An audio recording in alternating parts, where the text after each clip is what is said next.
Greetings everyone, I'm the Horde Mapper with you. In this video, I'm going to talk a little bit about the most influential religion in the world of Sulvil, Solemstvo. The history of Solemstvo begins with the religion of the sun, which originated in the homeland of the elves, in Arena. This race has always sought to learn about the world. They wanted to understand how everything came to be and what the meaning of life is. With the help of astronomy and a penchant for magic, they studied the primordial forces, darkness and light. In darkness, they were successful, even managing to make contact with the shadow world or the world of darkness called Sjado. But in light, the elves were slow. It was not until the first temple of the sun religion was built that they were able to see the primordial light in the form of Arrhenius. Arrhenius in the sun religion is the sun and sky god, the creator of all things Sulvil. After the sun religion was formed, the first precepts were written down. Teachings, holy books, and Soket, the entire elven region adopted the sun religion.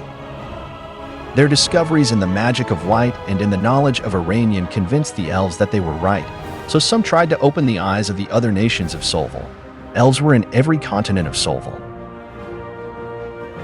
They tried to spread the sun in Lochwim to Troagradia, to the people of Milis, to the Kurgan people, and to Malintia with Khan'al.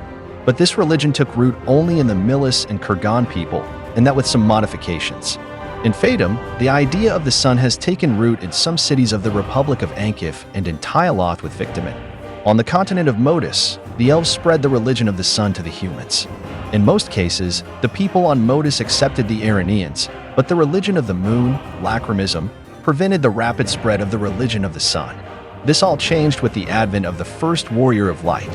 When nearly the entire region of Eklund was suffering from the defeat of the followers of the religion of the moon, Arrhenius himself chose a mortal and gave him his portion of power.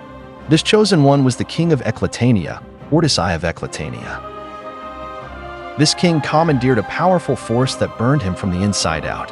This news of Arrhenia in the flesh spread throughout Sulvil. The warrior of light began to unite the entire continent of Modus into a new state, the Empire of the First Star, where Solemstvo became the state religion. Solemnity is a new version of the religion of the sun, in which there were new rites and commandments, records about the first warrior of light and each subsequent one. At strengthening of empire, accordingly, the domination of Solemstvo was established. Let's learn about the structure of the Solemn Church in the Empire of the First Star. The highest body of church authority is the Sacred Solemn, in which the Emperor and Stellate stand at the head. Stellate is the chief solemn, i.e. chief priest, who can change the laws of the solemn and also governs the Timots in the empire. A Timot is already the chief priest in the imperial provinces. That is, in sacred solemn, Stellate with the emperor decides with the help of Timots the fate and path of the soul. After the Timots come the regular solemns who conduct services to the people of the Imperium. There are also warriors of light, imperials who have commandeered a small portion of the power of Iranian. They are usually citizens of the empire who have dedicated their lives to the sun god, but there are cases where the election has come from birth or after great feats of glory, or after great feats in the glory of the solemnity. Warriors of light have no voice in solemn, but they are highly respected and placed on equal footing with the Timots. Also, warriors of light only serve the emperor of the first star, honoring Ordisai of Eklund for his deed.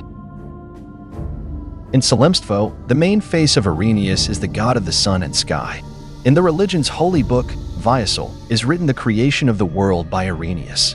In the beginning of time, there was only space where there was no life and no time. Infinite chaos that spread in all directions. Arrhenius, with the idea of changing this order, began to change the world. By moving a large volume of chaos to a single point and using his magic, he managed to create a lifeless planet. With his wingspan, he gave this piece of land air and transferred his heat with it. To create life, Arrhenius dissolved the earth in his magic and created oceans. To protect his creation, he wrapped himself in primordial light and created the sun. And the remnants of the dark forces Arrhenius closed in the moon, which he restrains every night with his light. The image of those dark forces in the moon is called Zenobia. In addition to Arrhenius, the Solemn also values every warrior of light, those who have gained a small part of the sun god's power, and the first emperor. The Solemn believes that when all of Arrhenius' creation, i.e. Sulvil, unite in the name of the sun, Arrhenius will be able to destroy all residual darkness and purify the world, thus creating Solendat, an ideal world for all peoples and races, in which there is no disease and hunger, no darkness and no death. Also, of course, in the sacred book of Vysul, the rituals and history are written, and there are commandments. This is the end of my short story about the Solemstvo. In the future, I will definitely show detailed information about this religion. Thanks for watching. Good luck.